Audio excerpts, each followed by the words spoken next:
Gavin, thanks for coming on. Really appreciate you taking the time to have a conversation with me. Would you mind telling us a little bit about yourself before we get started? Sure, and this is probably the last technical thing is you're frozen again, so I'm going to refresh the page. All right. All right. I think that was the last of the flaws to work through. Yep. Yep. So Wow. yeah, I think yeah. No, thanks for having me, Tom. Happy to talk with you. Yeah, I'm a pastor in Southern California. My academic training is in historical theology. I'm married with 4 kids, and also love doing apologetics. Gosh, that's a brief overview. Cool. I'm an atheist. I run an atheist YouTube channel and talk about reasons to believe in a God. Would you mind telling me some of the reasons you believe there are for belief in a God? And I'd like to tell you my positions on those reasons and hear your thoughts on my position. Sure, sounds good. Yeah. Okay. Well, I'll mention maybe my top 4 that I kind of boil it down to in my own mind. Maybe I'll just state them all up front, and then we can kind of dial back into them however you want to. But I would say, first of all, I think God is the best explanation I know of for the cause of our world, for why our world is here and why anything exists at all.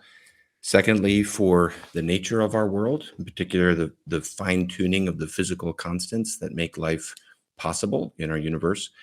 Thirdly, for the nature of morality, if I understand your position correctly, and a lot of my approach in this dialogue will be just questions of ignorance, trying to get to know you better, because I haven't watched a lot of your videos, but I watched a couple. But I think we'll agree on objective morality, but then we can talk about what's the best explanation for that. I think God is the best explanation for morality being objective. And then lastly, Jesus of Nazareth, I think is best explained, his life is best explained on the hypothesis that there is a God. There are other reasons too. Um, some of them are harder to leverage into an argument. So, like, I'd acknowledge that personal experience is a huge factor for me. That's harder to argue from to convince another person from that, but that's definitely a reality for me. None of this I approach as kind of like math, it's very complicated. So, but those are 4 of the testimonies, and I'm happy to unpack any of those 4 more fully if you want to, or you can press into whichever one you want to, or I can explain them more if you want. Sure. So you mentioned essentially the cosmological argument, teleological argument, moral argument, Jesus, and personal experience. Personal experience is one I don't really go into very much because I think that it's very personal. It's not really like, obviously, it's not proof for anybody else. So that wouldn't really be, I wouldn't take any issue with that. But let's go backwards, I guess. Start with Jesus. Why would Jesus be evidence of a supernatural realm? Okay. Yeah, this is a fun one. I find Jesus incredibly compelling. Here we're into sort of history, and basically the idea here is we've got to have some kind of account of Jesus. Who was he? It seems to me that there are a limited number of options. C.S. Lewis did the famous Lord, liar, or lunatic argument. I think one of the weaknesses of that is there's other categories, one of which would be lunatic. Or no, sorry. Legend? Legend. Thank you. Lord, liar, lunatic, legend. Because it assumes that Jesus did claim to be God. But as I've looked into that, I actually think that none of those 4 options is easy, in my opinion. In fact, on all of these arguments, my intuition is that there's not some kind of easy, obvious slam dunk approach. But I think the least difficult option is Lord. I don't think he's a lunatic. I don't think he's a liar. Both of those are very kind of laborious conclusions to come to, in my opinion. And legend, I don't think is plausible. I mean, the way I've worked through this is just combing through, engaging with Bart Ehrman and the best that I can find on the other side, looking through the literature. I just think that there are good historical reasons, even if one doesn't assume any particular view of the New Testament, just on historical grounds. Even if you go with the most radical, skeptical frameworks for what parts of the 4 gospels go back to the historical Jesus, you're still left with this core set of claims that seem to me to reflect an awareness of divinity. You look just in the Gospel of Mark, which is often taken to be the earliest dated, for example. You're starting off, and right out of the gate, the conflict that drives the Gospels between Jesus and the Pharisees is set in terms of blasphemy. He claims to forgive sins. Now, of course, Jesus doesn't go around saying, hey, everybody, God is a Trinity, and I'm the second member of the Trinity. And there's even passages where he conceals his identity. But the way that Jesus functions is with this powerful assumption of divine authority. And he in the context of that, he does make claims that I don't know how to make sense of, other than that he's claiming to have divine authority. The initiating example in the Gospel of Mark, which pretty much all the scholars admit goes back to the historical Jesus, is he forgives sins. The Pharisees assume, he says to the paralytic, your sins are forgiven. The Pharisees are agitated and say, who can forgive sins but God alone? And Jesus's response to that seems to not say, oh, no, no, no, I'm just announcing that God has forgiven his sins. He says, no, so that you know that the Son of Man has authority on earth to forgive sins. And then you just trace that thread all the way to the ending of Mark, where he's accused of blasphemy by the Jewish high court, leading to his crucifixion. And so basically, I would say, even if you accept the higher critical standards that want to lop off a lot of the testimony in the Gospels as not going back to the historical Jesus, you're still left, even on the most radical proposal, you're still left with a set of claims that seem to me to reflect an awareness of divinity. And then we pivot to the question of what's the best explanation of that? And I don't base everything just on this, but because I'm already for other reasons open to the idea of God, I look at Jesus and I say, this is really compelling. This person seems good. This person seems sane. And this person seems to be making a claim like, hey, I'm the revelation of the God who created the universe. I'm the answer to the world's problems, and so on. I just find that really gripping and really compelling. Yeah, you mentioned that there were more options. I totally agree with you there. For me, one of the additional options is that he's just a normal human who thought he was God, which I don't think that would count as a delusional. Like, you've heard many atheists say that people who believe in God are delusional because they believe in like a imaginary friend or whatever, right? You've heard that argument? Yes. But like no psychologist, no doctor is ever going to consider just a Christian to be delusional because they believe in a God, because it's just a normal human belief. And I think the same thing applies here. It is very possible for a person with their brain acting normally, if given the correct conditions, to think they had an experience with a supernatural being, have a supernatural being come to them and tell them some story, and that not have them be just delusional because they had this. It's a pretty normal human experience. And in that respect, the fact that Jesus could have thought he was God, but may have been incorrect about that, just may have been something he believed because he thought he had a spiritual experience, wouldn't make him delusional or a liar. It could have just been a normal human belief, just like people who believe in a God are a normal human belief. So the same trichotomy, quadcotomy that you present for Jesus, the liar, lunatic, or Lord, would also apply to literally everyone else who's ever claimed to be God or claimed to have a spiritual experience of a God. And I don't think in any of those cases, I think the correct answer in all of those is probably they just had a normal human experience and were probably confused. So I wouldn't say Jesus was necessarily a lunatic, just like I wouldn't say any Christian was a lunatic just because they believed in a God. And I wouldn't say he was Lord, because I think it's better explained by natural human psychological phenomenon, because there are so many of these cases that happen. And I imagine you would agree with all of the other people who claim to be God, or all of the other religions who claim to have personal experiences of a God. They are probably mistaken, but I don't think you'd ever call them liars or lunatics. And I don't think you'd agree that their God is correct, right? Well, I would make a distinction between the experience of God and the claim to be God. So you were referencing, people who've had an experience of the divine, and that can just be a normal human experience that they're in error about. Certainly so. And yes, that would be the general category into which a lot of general religious phenomena you put into, though not necessarily all. You could have an account in which, the true God is obliquely being experienced in other religions in various ways and so forth. But I would say that it's very different, it seems to me, from experiencing God to claiming to be God. If I say I experienced God, it seems to me more plausible to be wrong about that claim than to say I am God. I made the world. I'm the light of the world. I can forgive your sins, and I'm going to judge every human being at the end of history. Boy, I mean, so help me understand how you would interpret Jesus then, because if he's making claims like that, this is more than an experience, a spiritual experience behind that. There's this enormously inflated view of one's own authority. How do you get that and not be a lunatic?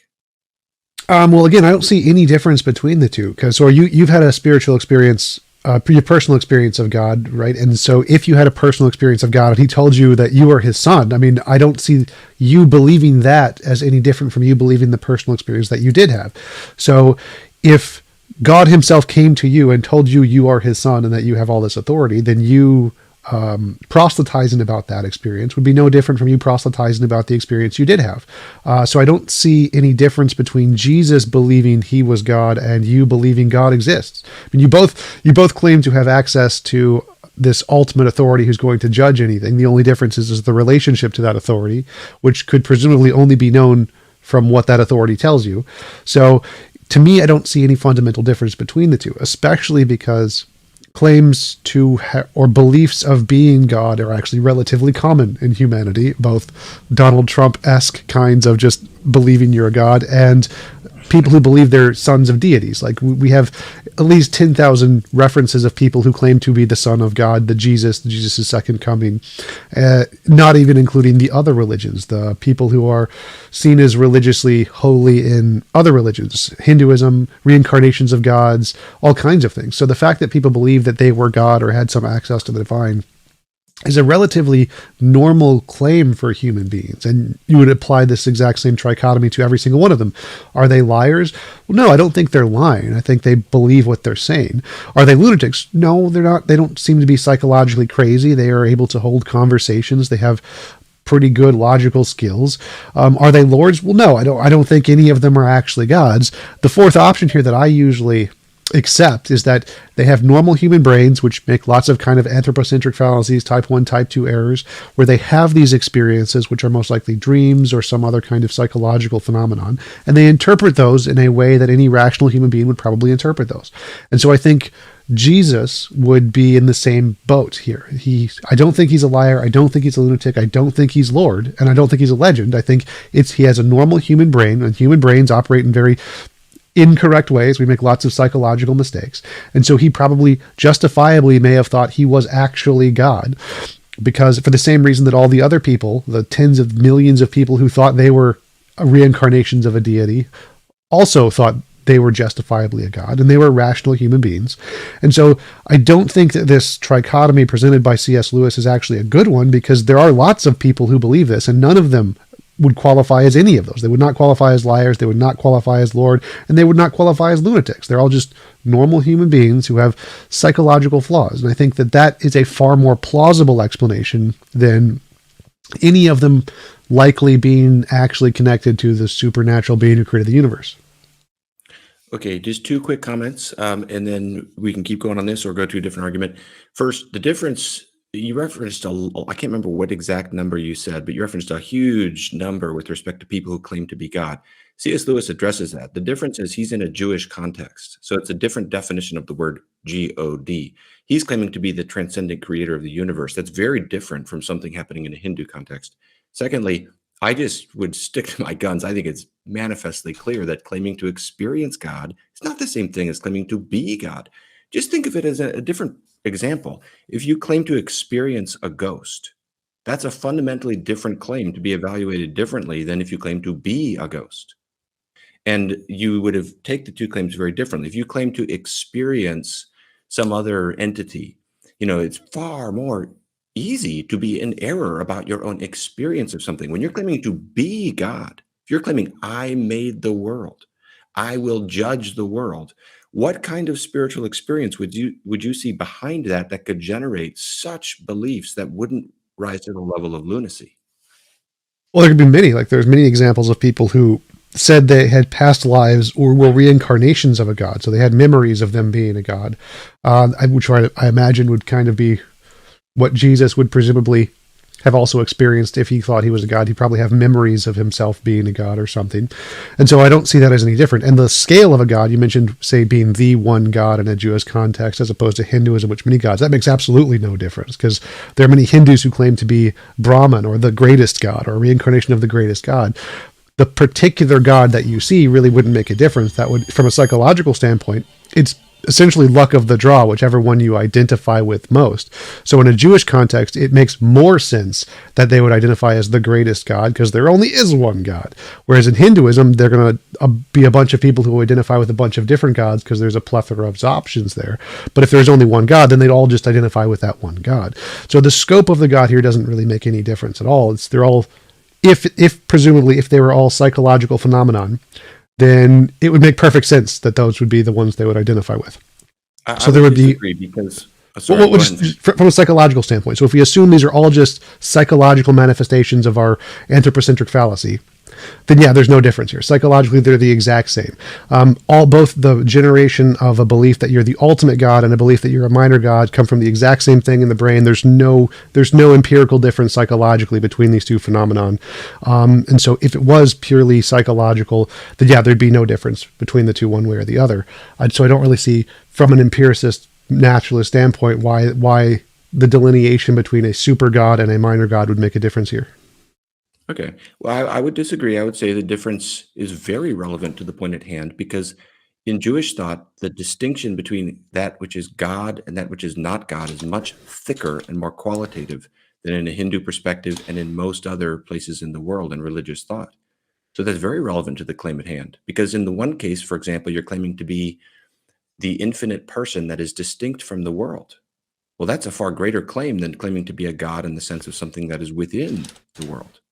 I don't quite understand the argument you're making there, because from psychological perspective, you zap the same part of the brain, you get both. It's just, we know that the part of the brain that generates God beliefs is a part that is reflective on one's own values, like the God helmet, the certain parts of the brain that you can stimulate to cause a belief that there's someone's watching you or that a God belief is, or God is over you or whatever.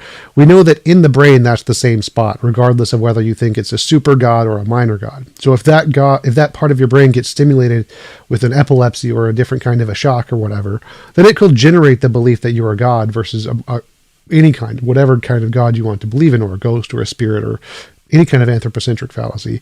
So from a psychological standpoint, there's no difference whether you think it's the ultimate God or a minor God. It's still the same psychological phenomenon in the brain. So I don't see what difference that would make exactly. Like I can understand your argument from the perspective that because Jews only believed there was one God and he had higher authority, they would be more credulous about believing their personal experiences or something. But psychological standpoint, those would be the exact same. It doesn't take more of a, I don't know, more of a seizure to think you're the super God rather than a minor God. It's going to be the same kind of electrical signal. Okay. Well, we may just have bumped up into a point of disagreement, but just to reiterate, I would say it is different to claim to be the transcendent creator of the heavens and the earth that is distinct from material reality versus claiming to be like Zeus, for example. Now, if it's true that the same part of the brain, because they're just metaphysically different kinds of claim, if the same kind of the part of the brain is involved in the claim I am a ghost as I experienced a ghost, that fact alone does not mean they're epistemically equally plausible claims. To claim to be a ghost is a greater error than to claim to have experienced a ghost. Though both could be erroneous. Experience is far more fickle than a claim of personal identity. So I really think it's wrong to say the experience, for me to say I've experienced God is on the same par as Jesus of Nazareth saying, I am God. Those just seem to me to be two different claims that would each need to be evaluated on their own terms. All right, right, I agree, but I meant claiming that I am Zeus and claiming that I am Yahweh are the same. Those are epistemically the same. Actually, I would say that claiming you're Yahweh, a more powerful God, would actually be less reasonable because he is more powerful than Zeus does. But so my point wasn't about the difference between seeing a ghost versus being a ghost. It was the difference about being Zeus versus being Thor. And in that case, those are the exact same psychologically. But from an epistemic standpoint, claiming to be Yahweh would be less plausible because Yahweh has more power than Zeus. Yeah, I would agree. Wait, Yahweh has less power than Zeus, you said? Zeus has less power than Yahweh. Right. I would agree. That's my point. To claim greater power is a greater claim. Yeah. And I do think you said that the experience of God and the claim to be God are kind of equally claims to be evaluated in the same way. If maybe I misheard. No, well, I'd say that to clarify, the experience of a God wouldn't make you a lunatic. Just like if I thought I met God, or I thought I had memories of being a god, neither of those would make me a lunatic. That would eliminate the lunatic category. So you can do both of those things without making you a lunatic.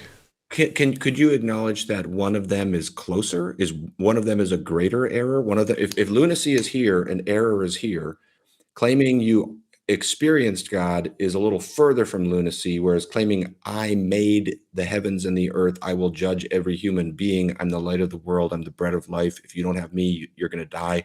Claiming those claims is getting closer to lunacy? No, I would say that from a psychological standpoint, in the field of psychology, to be a lunatic requires a specific set of criteria. Just having an experience or a memory, whether that memory is from because you can have a dream and be in like first person perspective, and you can have a dream and be in third person perspective. Neither of those make you a lunatic. And so if you have an imagined story where you're in the first person perspective of a god in your dream, or if you have an imagined story where you're in the third person perspective and God is talking to you, neither of those make you a lunatic. Neither of those are on the lunatic scale. A lunatic is a consistent misrepresentation of reality, whereas having a dream or a delusion and then believing that was real wouldn't make you on the lunatic scale. So neither of those would make you a lunatic unless it was a persistent, consistent thing, like you are in this moment having this delusion of being able to control the universe, but you can't lift a rock or whatever. So neither of those would make you a lunatic just on the face of the experience. Would it help us if we remove the word lunatic out of the equation and just spoke of degrees of error? Would you agree that the claim I am God in the Jewish sense of the word God is a greater error than the claim I experienced God? Sure. Okay. But the reason I brought that up was because I think C.S. Lewis's argument, liar, lunatic, or Lord, that is fundamentally flawed, because you can have an experience of being a god, or you can have an experience of a god, and neither of those things make you a lunatic. So you can reject that any person who claims to be God, whether it's Yahweh or Zeus, they're not liars because they have this experience. They're not lunatics because they're not on the scale of having lunacy of a consistent misrepresentations of reality in all these ways, and they're not lords. So you can reject all three of those for every single person who's ever claimed to be God. So the reason I brought that up was because C.S. Lewis's trichotomy is incorrect, because you can have these experiences and not be a lunatic, not be a liar, and not be a lord for everybody who's ever had these experiences. Right. I understand the qualification you're trying to make. And then I would agree that the argument as it's formulated isn't finally successful because of what we mentioned about the legend category. To some extent, we're getting into semantics here with the term lunatic. This is why I was proposing that, because if we take that term off the table and talk about degrees of error, you could reformulate the argument without getting into the technicalities of what does the word lunatic precisely mean, to say, well, is that option then, that degree of error, less plausible than the Lord category? And I just kind of come back to, I find Jesus impressive. I find him there's something about him that is quite startling. And, I notice we're almost halfway did. So maybe we want to get to some of the other arguments too. But I would sum up my comments by saying, whether you call it lunacy or not, to me, it's at the very least not an easy alternative to say, oh, he just had a religious experience like so many other people did. That's why he made these claims. The claims at hand are so gargantuan.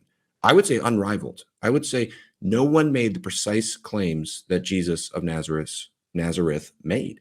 And so I would say to accept that there was an erroneous religious experience behind those claims, whether you call it lunacy or not, it starts to push into a degree of error that, to me, I would say is more implausible from where I'm looking at it than Lord. I understand that my presuppositions affect that because I'm already open to God showing up in history on other grounds. At the very least, I'd say it's not an easy option. I don't know. I'd be curious if you would admit that. Oh, yeah, sure. I'd say from an epistemic standpoint, claiming you are God who can do 10 things versus you are God that can do one thing obviously would be a higher burden of proof, and you'd have more evidence. You have to provide more evidence for that, for sure. So I definitely would agree to that point. But yeah, as you mentioned, this was my specific qualification of what I think is a problem with C.S. Lewis's variation.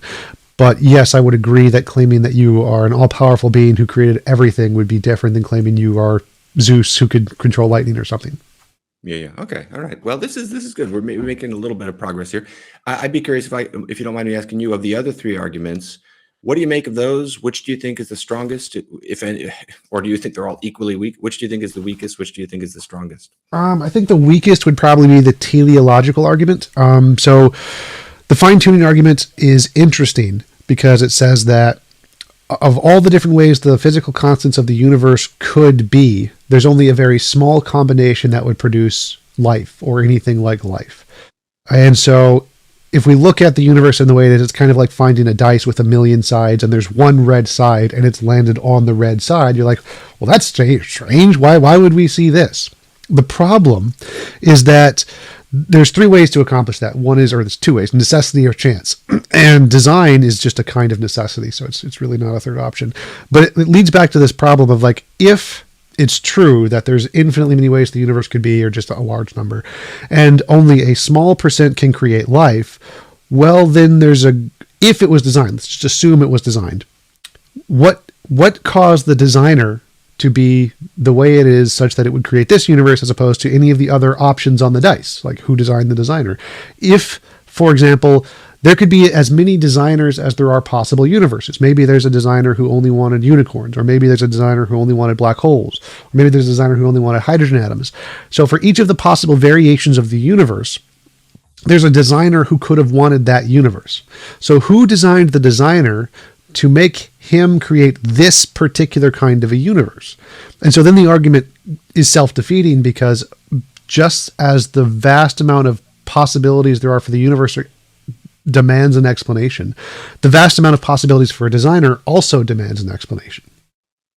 Okay, interesting. Well, the first thing you said there about how design is another form of necessity, I cannot see that no matter how I would look, what angle I'd look at that from. But let's leave that aside. Let me address, maybe this might be useful too. So this touches on the first argument as well. These are the most common responses I hear to these arguments. If everything needs a cause, what caused God? So what's the cause of the first cause? And if the evidence points to design, which I think it is just astonishing, the precision of the physical constants of our universe that makes our universe life permitting. I think if anybody, I don't want to say it too strong, but I'd say personally, I find it very striking. And I'd say, so the most common response to this is, well, who designed the designer? I just don't think those arguments work at all. The whole point of these arguments is to gesture back to an uncaused first cause. Okay, so with regard to speak to the causation point first, this is the most, you see this stock and trade response in all of the major atheist thinkers, from Lawrence Krauss back through the new atheists, everybody. If everything needs a cause, what caused God? The problem is it just misunderstands the theist claim. The definition of God in the Judeo-Christian tradition is an uncaused entity. Now, you can totally just deny there is any uncaused cause, or what Aristotle called an unmoved mover. You can deny that. But if you ask what caused it, it simply shows you haven't understood the thing in question yet.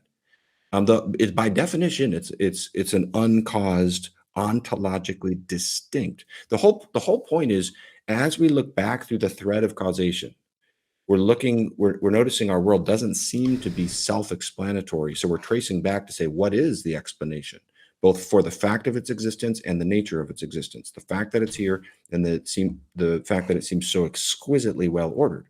And so we're threading our way back. The whole point is we need to bump up into some kind of primal reality, some kind of first cause.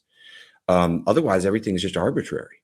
And you can say, well, that primal reality, that uncaused first cause isn't God, or you can say there is no first cause. There's all kinds of options you can take, but the what caused God objection, I never think really actually targets the actual proposal at hand here. So I'm curious what you make of that. I mean, I don't know if you would you affirm a first cause or something that generated the universe, something that stands antecedent to the Big Bang? Sure. I mean, my view is naturalistic pantheism, so I think that there's a fundamental force, but that's, to use your own phrasing, that's kind of missing the point of the argument. So the point of the argument here is that if we see something like the universe and assume the universe has a billion variables, and there's a billion variables, and we would just, why can't we just say, well, the billion variables in the universe are uncaused, they're necessary things? And you would say, well, no, that needs to be caused because there are a billion variables. As you said, the something about the precise precision of the universe or something is what causes you to constants. Yeah. So there's so many physical constants, and they can be so many different ways. So you have like a million variables, and they can all be different numbers. And if any of them were different, there would be no life. And that's the reason you think it was caused, or you think it needs an explanation because there's so many different possibilities, right? Is that a fair? That there's three options for the precise fine-tuning of the physical constants of the universe: design, necessity, or chance. Well, And I think design is a superior and less arbitrary explanation than the other two. so the reason you think it's design is because there's lots of variables. Let's say 1,000. There's 1,000 variables, and they could all be in different ways. And that alone, just that fact that there are 1,000 variables and they could all be different. No, not the mere fact of variables, and it's unimaginably vast numbers, not thousands. Well, I'm just giving it a number so it's easier to talk about. Okay. All right. So they say we got 1,000. No, it's not the fact that there's 1,000 variables. It's of all the ones it could have been among those variables, it's the one that enables us to be here to talk about it. Right. So that's just the 1,000 variables is that encapsulates that explanation. So there's 1,000 variables. They could all be different. And the fact that they're this way calls for an explanation or something like that, right? It needs to be explained on some hypothesis or another. It could be necessity, it could be chance, or it could be design. Those to me seem to be the main options, and design seems to me to be superior than the other two. Right. And so the question is why is design more reasonable than necessity? It's not that it's more reasonable. It's that I don't see any grounds for necessity. I don't know, and I don't think most of the philosophers on the other side go that route. That's very rarely argued. What would be the necessity for the physical constants being what they are? We can easily imagine a universe in which they're not what they are. Right. Why would they be necessary to exist in the precise way that they do? Right. And so this is where the argument comes in. The argument comes in and saying, just as you can imagine all of the physical constants being different, I can imagine God being different in just as many or more ways. So the problem is that, yes, there are 1,000, we're just going to say 1,000 just to make it easy to talk about. 1,000 physical constants, we can imagine them all being different. So the fact that they're this way needs an explanation. God has equally as many variables. God also has 1,000 variables, and they can also all be different in different ways. Why is God this way as opposed to a different way? So the same argument seems to work for both. Okay, I see what you're arguing. Yeah, okay, that's interesting. I don't think the universe and God are on parallel terms with respect to this claim. I don't agree that there's 1,000 variables or whatever number we choose for how God could be. My understanding of God is an infinitely simple and metaphysically necessary person or being. So I don't think that there's all these different ways that God could be. If one did hold that view of God, then one would have to posit, what are those different ways that God could be? I'm not accustomed to thinking like that myself. Well, yeah, that's why I mentioned atheist. I mean, I think in sort of classical Judeo-Christian ways. Well, that's why I mentioned there could be a God who wanted only unicorns, or a God who only wanted hydrogen atoms, or a God who only wanted black holes. Each of these would be one of the variable ways God could be. So you can imagine, just as you can imagine a universe with the different laws, you can imagine a God with different desires. You could desire a universe with just puppies. This is what's all puppies everywhere. And so equally, God could be equally as variable as the universe could be. Why did God have the desire to make humans? Why did God have the desire to make Jesus? Why did God have the desire to do X, Y, Z? And then you would say, well, he could have had a different desire and there'd be a different God. So it's equally as easy to imagine a different kind of a God as it is to imagine a different kind of a universe. Yeah, I still would disagree that God and the universe are on parallel terms like that. I appreciate the fact that we're approaching our understanding of God from a different angle. So that's probably playing into the disagreement here. What would you make of what I said? I mean, do you rely on when it comes to the cosmological argument with causation? Would you use the same way of reasoning with regard to that argument? I don't know. I don't think so. Would you? Okay, so do you? Well, think one second. I wanted to ask. So my question would be why? Why do you think the God and the universe are on different scales here? Why is it different to imagine that God could have 1,000 ways of being, or what makes it more likely that there's only one way God could be, or a small number of ways God could be? Because that seems to me there's no reason to assume that there's only a few ways God could be. Or one, yeah. So the definition of God is, as I mentioned, an infinitely simple and metaphysically necessary being. So I don't think God and the universe are on parallel terms with respect to explaining their nature, because the universe is contingent. It's very particular. One of the curiosities that springs naturally out of the human heart is, why is it here?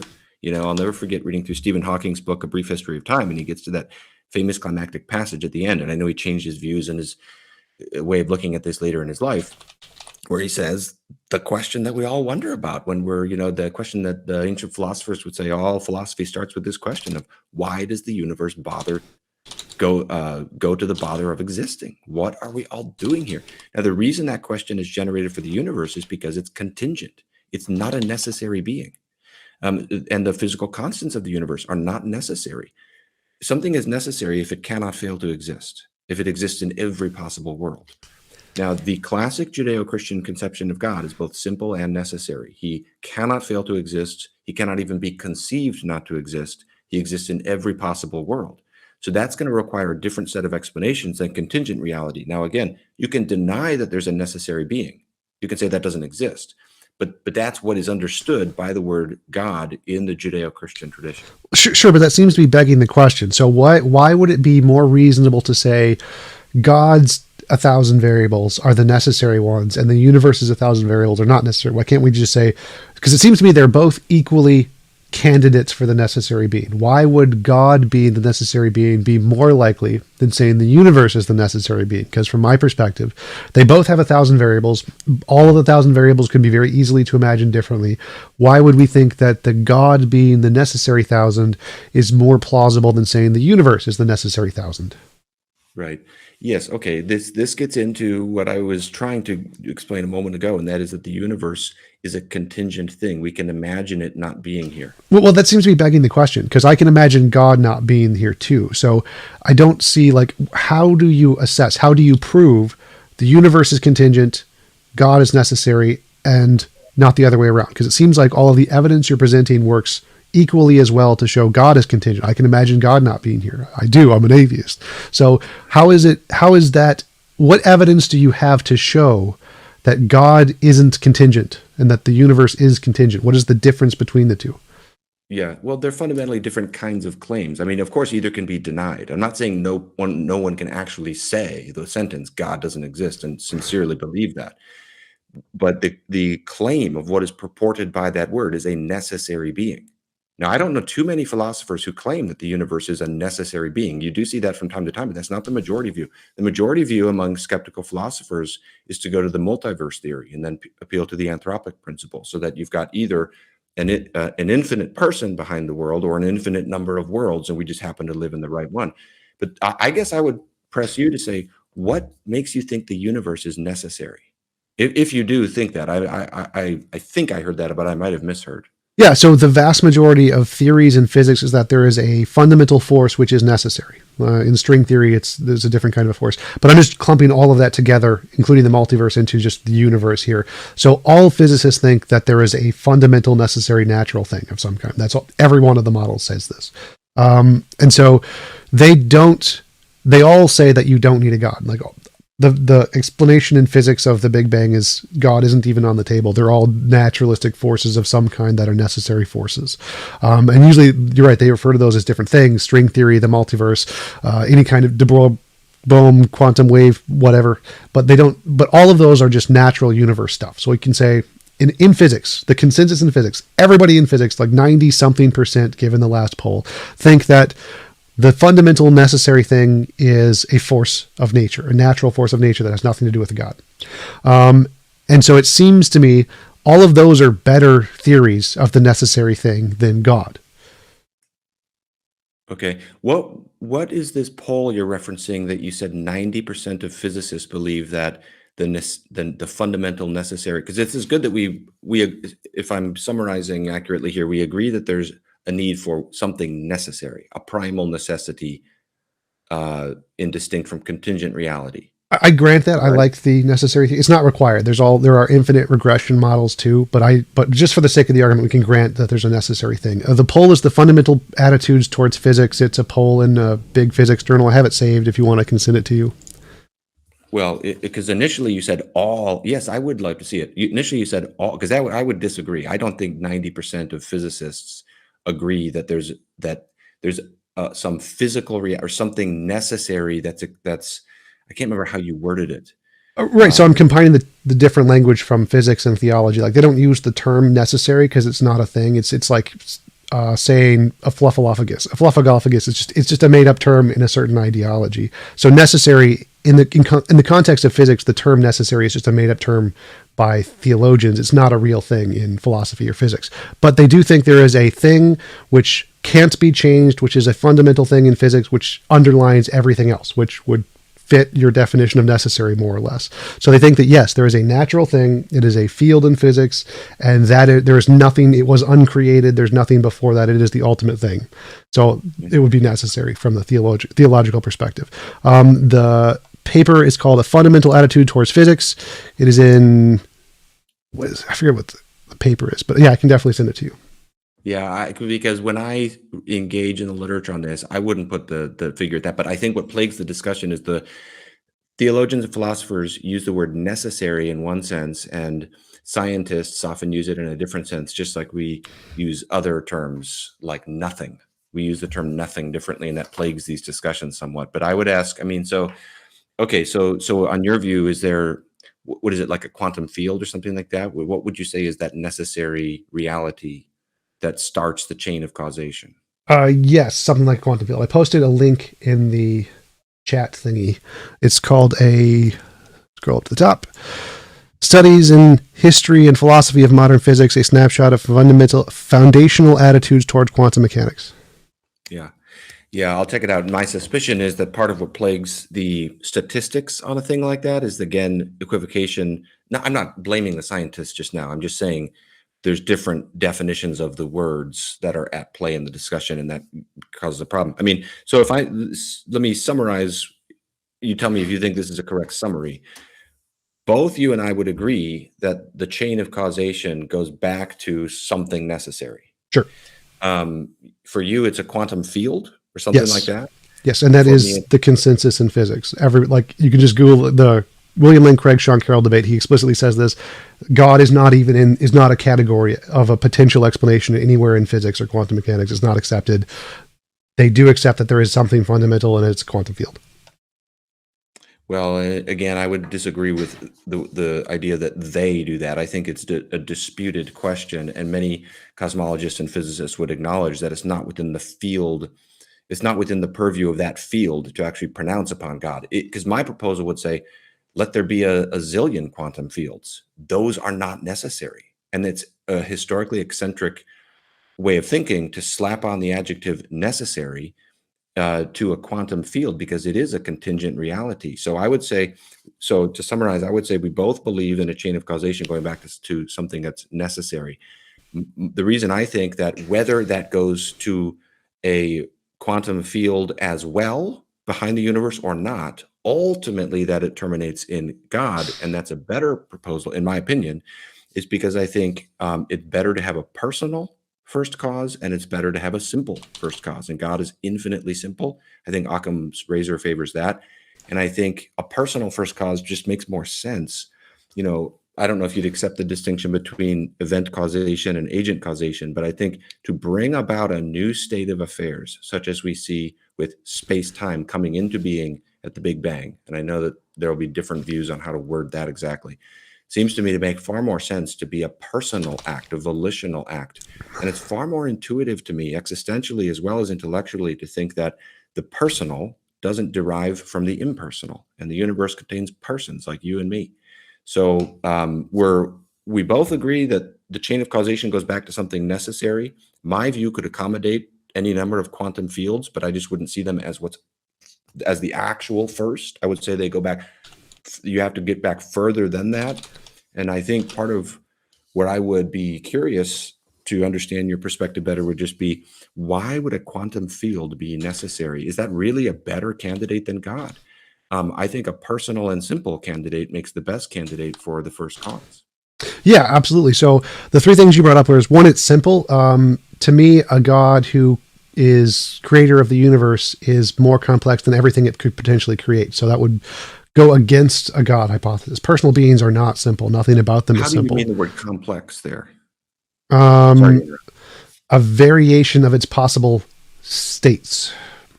Okay, and I just, as you, I'm sure, know, theologically, the classical view of God is that that's not God. God is infinitely simple. There's only one way he could possibly be. Well, that's Aquinas' view. It's not actually the classical view. But even if we just granted that's the classical view, It's not the intuitively, classical view. no. Who It's who who in who in pre-modern times doesn't hold that view? And no. So I'm saying like that the conception of simple was something added in by Aquinas and Anselm and those guys. It did not come before those. This was not something prior oh, to. yes, it did. Oh, No, sure it did. It's no. all the church fathers. I'm very, very familiar with the history on this, but the point here is that saying God is simple is like saying the creator of this cup is simpler than this cup. Like, clearly, no, that's false. That's obviously false. A God who could create infinitely many universes is by definition not simpler than any particular universe it could create.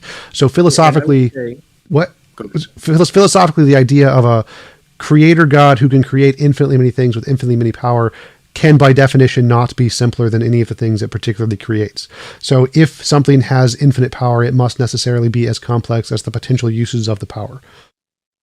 Okay. What it's at stake there is how we define simplicity. And I would just stick to my guns and reiterate my disagreement and my concern with your sketch of the history, as though Anselm and Aquinas introduced divine simplicity. I published on that. I've done a survey of the church fathers on divine simplicity. It is the standard view. I mean, you can say that they're wrong, but you can't say Augustine didn't believe in divine simplicity. Oh yeah, he did, but it didn't come from the apostles. That's not a thing. So, but the point, Well, as the I mentioned apostles before, is a different claim than Anselm and Aquinas. You said it didn't. It came in with yeah, Anselm and Aquinas. yeah, and Augustine. I'm happy to grant those guys, but it didn't come from like the original Christianity or Judaism anywhere Okay, in well, the. that would be a different claim. I mean, we Right. need to get into that then. There are some early Jewish sources who do, and it's as early as second, third century. But anyway, the historical record may be beyond this discussion, so that's fine. Yeah, But yeah, and I'm sorry, I don't mean to press you too much, but totally fine. But yeah, so uh, the one thing I do want to push on is that this idea of simple, nowhere in philosophy is it accepted that you can call it an ontology of a single ontology that can create everything, and it is by definition simple. That seems to be a theologian's way of begging the question, to simply define simplicity in a way that they want to define it, to try and exclude alternative theories. So that doesn't really seem to be a good criterion, especially if it's powerful enough to create infinitely many universes. That can't be simple by any intuitive definition of the word simple. But more importantly, you brought up that with our personal agents in the universe, and therefore it must have been explained by a personal being. Well, it seems to be a composition division fallacy. Like, there are lots of parts of the universe. We have stars, we have oceans, we have particles. It isn't logical to say that, well, look, because there's a star in the universe, whatever created the universe must be a star. Like, clearly not. It could be comprised of something else that builds stars. Likewise, we know that brains and personal agents are a result of different kinds of physical interactions in the universe. So whatever created brains and personal agents doesn't need to be an agent any more than it needs to be a star. It could just be something that produces these things, a simpler part that produces this complex personhood. Why would you think that because there are persons in the universe that the agent needs to be a person rather than a star? I would agree with the second point you made there. It's not the claim. The idea here is not that, oh, anything that's instantiated in the universe, the cause of the universe must be that thing particularly. But on the first point, I would say the power to create composite things does not determine whether the creator is then composite versus simple. It has to do with that entity's metaphysical composition. And the fact that one could create composite things does not mean one itself is composite. That, again, one can deny that there's a simple God. And, and lots of people do and say that's an incoherent concept, including many theists. But that's the claim on the table. So to say, well, oh, he's creating composite things, therefore he would have to be composite. I wouldn't agree with that inference. But I do. Gosh, it would be fun if we could get to the moral argument too at some point here, but I don't want to redirect too abruptly. Oh yeah, sure, that would be fine. We have like 8 minutes left. If you think that's enough time, sure. Okay, well, I'd just be curious because this is an area where this one hits home at a very poignant level, because when I've struggled with doubt and questioned my faith and things, I mean, I look down the road at that, and I feel the consequences are pretty strong in terms of this whole area of morality. But I appreciate the fact that you affirm objective morality, if I understand. Yep. And so I just love to learn a little more of your perspective on how you understand that and what you think grounds that. And the way I could frame the question is, it seems to me that the moral law is different from physical laws in that it's prescriptive, not just descriptive. It says what things ought to do, not just what they are. And so I'm curious, on your view, where does the physical universe generate this moral law? Where does the ought come from out of the is? How do you understand that? I don't think there are any oughts in morality. I think morality is a law of physics, just like gravity. It is essentially a fundamental nature in describing interactions in reality. And then we apply the oughts and the prescriptions based on our interpretation, just like we apply colors to a light spectrum. So just like in physics, the consensus in philosophy is that morality is objective. Even most philosophers, 70%, are atheists. And about 67% of philosophers believe in moral realism, objective morality.